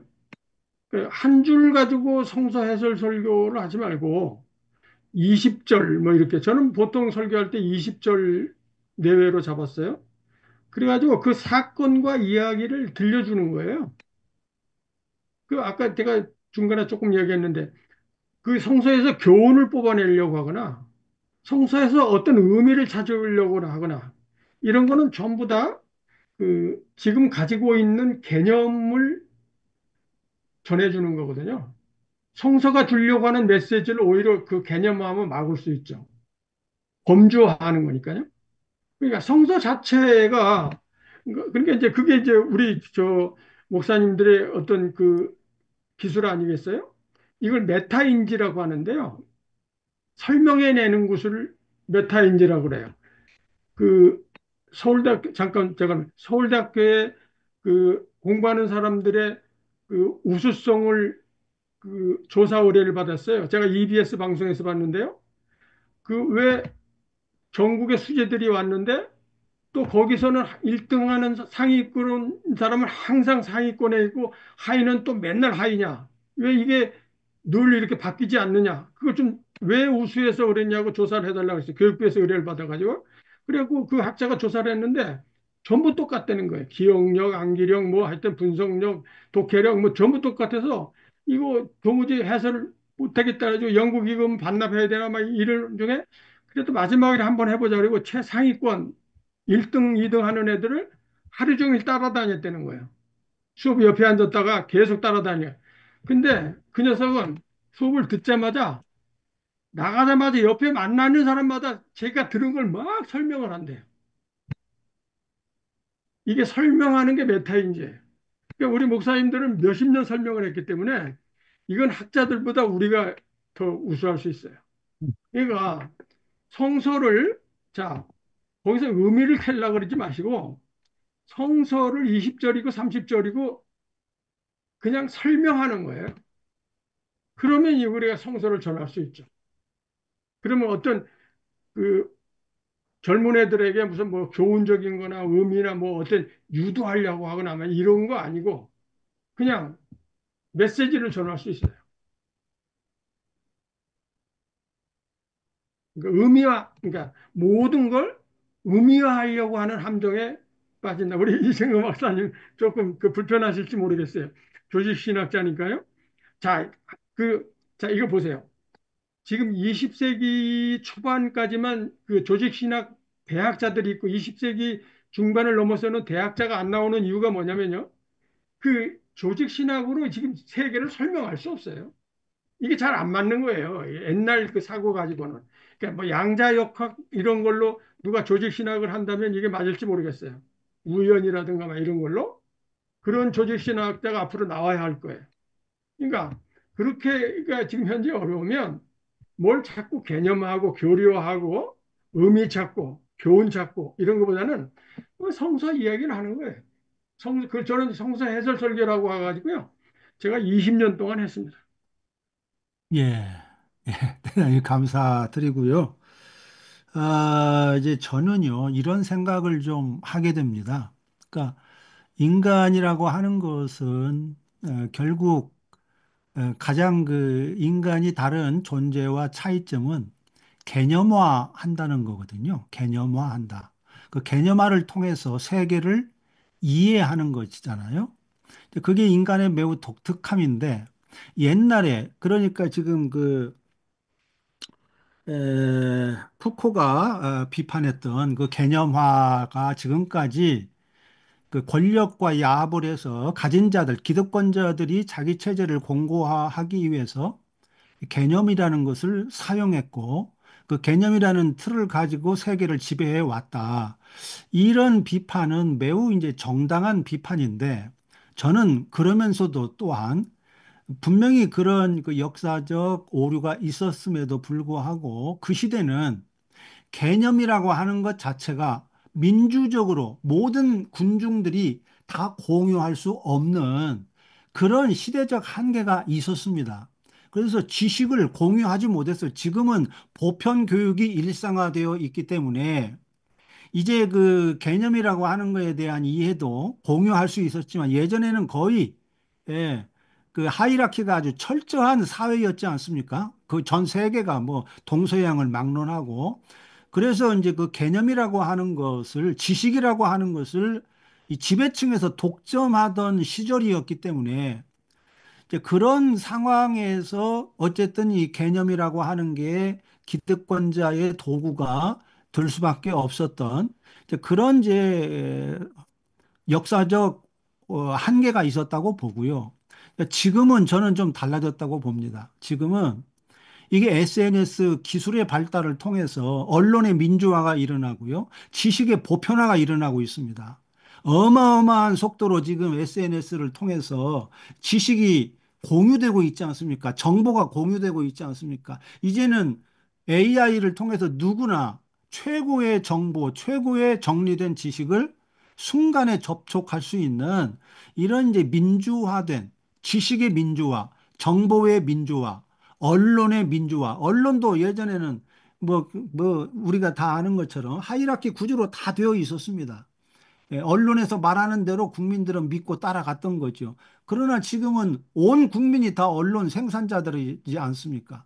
이런 그 시대적인 변화 속에서 과거의 그런 그 오류만 지적하는 것으로는 충분치 않다. 이제는 시대가 바뀌었기 때문에 개념화라고 하는 것도 어쨌든 굉장히 에, 새로운 접근이 필요하다. 이제 이런 이제 저는 좀 인식을 하면서요. 개념화라는 것을 완전히 그래서 부정하지 말고 부정해서도 안 되고 부정할 수도 없다. 예, 그러나 어쨌든 우리 인간은 대화에서 개념화를 통하지 않고서는 서로 소통할 수 없는 존재가 인간이기 때문에 그 개념화를 다시금 재점검하고 이 시대에 맞는 내용을 다시금 거기에다가 첨가하고 그래서 그 개념이 갖고 있는 그 고정된 과거에 그 형성된 그 개념 안에 갇히지 않고 보다 더 확장된 개념 이해로 나아갈 수 있도록 끊임없이 이런 그 개념 이해에 대한 그런 이해 작업을 근본적인 것부터 해 나가는 게 저는 우리 고명훈 목사님께서 말씀하신 그런 문제에 대한 하나의 대안으로 그런 작업들이 필요한 게 아닐까 뭐 그런 생각을 조금 해 봤습니다. 네. 그 새로운 인식을 제가 그 칸트, 베냐민, 가다모, 마르크스 인식론을 설명하려고 그랬는데 못했는데요. 조금만 할게요. 잠깐만 하면요. 정 목사님이 말씀하신 그런 대안, 그럼 우리 개념의 대안이 뭐냐? 그래서 이제 그 계몽주의 이후에 칸트의 순수 이성 비판이 나오는데요. 순수 이성 비판이 뭐냐면, 자, 우리가 그 대상을 그 감각으로 감상하잖아요. 내가 그 표상한다고 할 때 어떤 의자나 의자 같은 걸 마음으로 그리는 거예요. 아, 저게 어떤 모습이다. 이렇게 마음으로 그리는 거죠. 어떤 사람을. 이렇게 표상하는 걸, 표상을 해서 내가 그것을 일반화하는 거가 이성이라고 그래요. 이게 이제 칸트는 주체적 판단이거든요. 그걸 이제, 여태까지는 비판하지 않았는데, 그걸 비판하려는 거예요. 주체적으로. 내가 그 대상을 인식해서 이성으로 비판하라. 이게 순수 이성 비판이에요. 이게 뭐 별로 어려운 것도 아니고 이게 간단한 건데 그렇게 어렵게 써놓은 거예요. 근데 이제 그 가다머는 뭐라 그러냐면 내가 주체가 하지 말고 대상이 주체라는 거예요. 대상이. 대상이 주체가 되어서 인식하라. 그러니까 그러니까 내가 그 사람이 되어보는 거예요. 내가 피해자가 되어보는 거라고. 내가 주체가 돼가지고 지식을 가지고 이러이러이러 판단하지 말고 내가 그 피해받은 그 사람이 되어보라는 거예요. 이게 가다머의 대상의 주체거든요. 자, 마르크스는 뭐라 그러냐면요. 그 앞에 나온 대상이 하늘에서 뚝 떨어진 게 아니다. 그게 몇백 년, 몇천 년의 역사를 통해서 그 사람이 되어 가지고 왔다는 거예요. 여성이 지금 오늘날 갑자기 한 여성이 뚝 떨어진 게 아니라 그 여성으로서의 고난의 역사가 와 있다는 거예요. 그 역사를 해석해서 그 사람을 보내는 거예요. 그 표상에 있는 사람만 인상으로 받지 말고 역사가 흘러온 걸 보라. 마지막으로 베냐민은 뭐라고 하냐면 베냐민이 유물론 해석인데요. 베냐민은 그 역사가 진보한다는 걸 반대해요.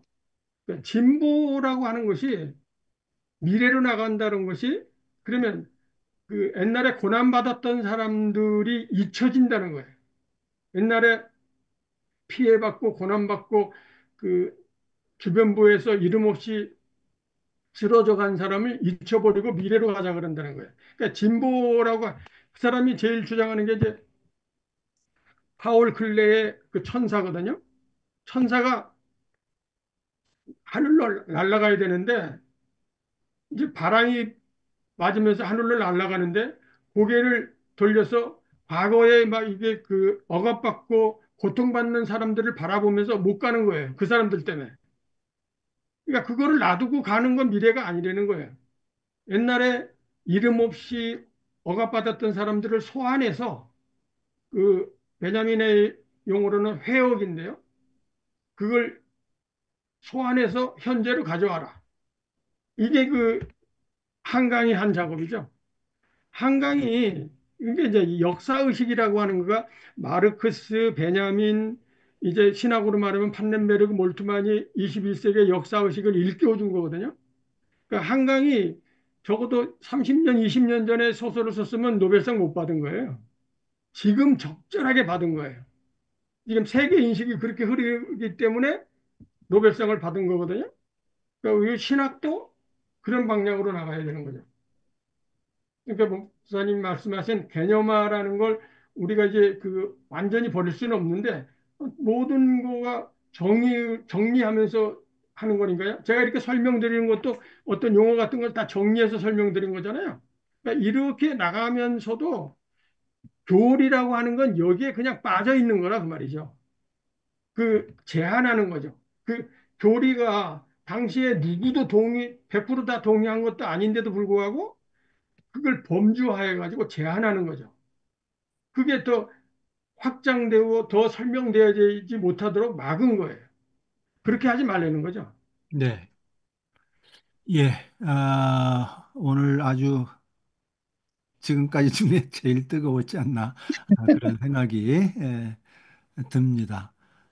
시간이 조금 아쉬울 정도로 지금 원래 예정된 시간은 9시에 끝나는 걸로 되어 있는데 10분이 넘게 지금 오버가 됐습니다. 원래 오늘 강의는 사실 예정에 없었습니다. 그런데 3주를 건너뛰기 때문에 이거 갑작스럽게 기획을 해서 이번 네 번째 로마서 시간을 가졌는데 의외로 오늘 아주 참여도 굉장히 열심이었고요. 아주 공부 전체적으로 처음부터 끝까지 정말 그 1분 1초를 우리가 낭비하지 않고 아주 생산적인 시간을 가졌다. 그런 생각이 듭니다. 자, 이제 오늘 로마서 네 번째 시간은 이것으로 좀 마무리를 해야 할 것 같습니다. 목사님, 그, 죄송한데 제가 네. 잠깐만 말씀드려도 될까요? 예, 예, 예, 예. 네.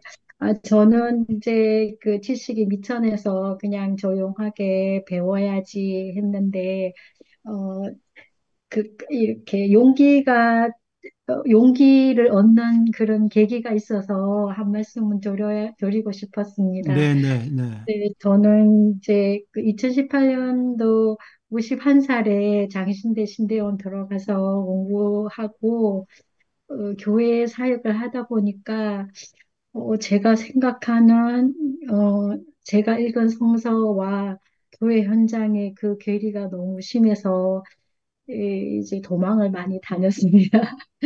그러다가 지금 이제 다니는 교회 목사님 만나고 전도사로 계속 유지하고 있는데 이정만 목사님은 제가 성경을 어쩌다가 이제 페이스북에서 뵙게 됐는데 제가 성경을 읽는 거랑 좀 아, 제가 추구하는 거랑 같으다 이런 생각이 들어서 제가 팔로우 했었고요. 어쩌다 또그 기독교 다시 읽기였나요? 성서를 읽은 그거를 제가 텀블북하고 이렇게 이제 뵙게 됐는데, 어, 오랫동안 성경도 읽지 않고 신학도 떠나 있다가 다시 그 목사님께서 설교를 맡기셔서 어쩔 수 없이 다시 성경을 읽고 있는 중에 이정호 목사님께서 이렇게 초대를 해주셨어요. 뭐, 관계를 유지하고 있는 것도 아니었는데, 너무 오랜만에 설교를 준비하다 보니까 참 힘들었는데, 아까 그 성서를 설명을 해라, 설교를. 저는 자연스럽게 설교를 준비를 하면 항상 그렇게 되어서, 이거 좀 뭔가 개념화하거나 이렇게 탁탁 해줘야 되지 않을까? 근데 저는 그게 잘 안 돼요. 물론 지식도 미천하고 독서량도 부족해서 그렇겠지만, 성경을 읽다 보면 예를 들어 로마서 요번에 마태복음 28장 1절에서 10절이었는데 저는 그 범위 갖고만은 안 돼요. 아까 범위를 많이 잡으라고 했는데 저는 거의 그 성경 그 마태복음 전체가 본문이 좀 되더라고요. 그러면서 거기서 두 마리아, mag달라 마리아와 다른 마리아는 어떤 마음이었을까? 그때 제자들은 뭘 하고 있었을까? 하면 또 찾아보고 그 자꾸 행간에 그런 내용들을 자꾸 자꾸 그래서 사람들에게 이랬을 거다, 이랬을 거다, 어, 이제 그런 식으로 자꾸 설교가 되어서 거기에서 또 통찰이 오면 또 개념화도 하고 물론 하지만 이거 설교 바로 가고 있나 그랬는데 아까 이제 이정환 목사님께서 그렇게 말씀해 주셔서 저는 용기가 되었고 그다음에 이제 이렇게 파편적으로 있던 지식들, 제가 성경을 읽었을 때 이 신학적인 것들은 좀 아닌데 하는 부분들이 오늘 이제 어, 그런 철학사들하고 연결해서 해주시니까 저는 좀 이렇게 전체 어떤 퍼즐들이 좀 깨워지는 그런 시간이었어서 그 두 가지 좀 말씀드리고 싶었습니다. 네, 네, 네, 예, 예, 감사합니다. 네. 네, 감사합니다. 아주 짧게,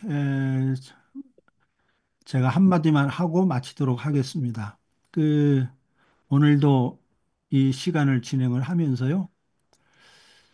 우리가 성서 해석을 자꾸만 성서 안에서 충분하다라는 생각들을 하기 쉬운데 결코 성서는 그렇게 쓰여지지도 않았고 또 우리가 성서를 읽을 때 성서만으로 충분치 않다. 철학과의 대화, 특히 21세기 이 시대는 과학과의 대화가 성서를 읽는데 매우 중요한 필수 과정이다. 그래서 성서를 성서로만 읽는 것으로 우리는 충분하다고 생각하는 것이야말로 매우 커다란 착각일 수 있다라는 생각을 오늘 초대교회 그 교리와 과정을 이야기하고 여러분들과 함께 토론하면서 그런 생각이 좀 들었습니다. 그래서 우리가 항상 좀 열어놓고 교회 밖을 또 성서 밖과의 대화 이런 것들을 끊임없이 하는 게 필요하겠다라는 개인적인 소감을 말씀드리고요. 자, 이 정도로 오늘 그럼 마치고 다음 주에 바로 김상재 목사님 과학 뭐 기술 문제를 김재상 목사님, 김상재 김 김재상, 예, 김재상 목사님 네. 김재상 목사님 그 기술 문제를 가지고 다음 주에는 우리 만나도록 하겠습니다. 여러분 다음 주에도 오늘처럼 시간 일찍 오셔서 정말 우리 멋진 시간을 또 만들어가면 좋겠습니다. 예, 우리 이정환 목사님 정말 감사합니다. 대단히 수고 많으셨습니다. 예, 좋습니다. 감사합니다. 네, 수고하셨습니다. 감사합니다. 네, 예, 감사합니다. 예. 감사합니다. 감사합니다.